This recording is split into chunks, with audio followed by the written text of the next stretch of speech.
Ngithanda ukuthi ngikubingelele khona la ku Big Space. Uma ufuna ukuhlezi updated kwezemidlalo zakhona la eSouth Africa, ungakhohlwa nje usubscribe kule channel and uphinde uklikhe ibell for ama notification. Namhlanje ivideo yethu ngiphathele indaba engekho mnandi if umlandelwayo iKaizer Chiefs. Nendaba ke reportwe iKaizer Chiefs ku website yayo namhlanje ezithi uCaleb naye ukhune bazobe ngekho kwiCalling Black Label Cup.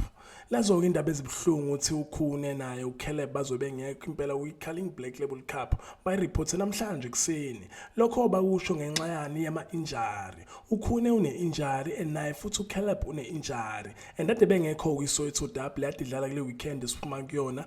And then futhi ngeze sibabone ngazo lapha i12 kaNovember khona FNB mase kudlalwa iCalling Black Label. I hope abantu abaningi laba bavotile bavotela ukhune na uCaleb uyiCalling impela nje manje bayakhala amavoti abo. Kodwa ke indaba ezibhlungu lezo and ikhishwe iKaizer Chiefs impela official namhlanje asho ukuthi uCaleb benokhune bazobe ngekho kwiCalling Black Label Cup. Lezi impela ke indaba ezibhlungu za iKaizer Chiefs. Siyathemba ukuthi sibabone ngazo lapha i-date kaDecember mase kuqala ama-game ayo iDStv premiership because nje manje iDStv premiership ivaliwe balindi World Cup ukuthi iqale and then after World Cup maybe sobabona.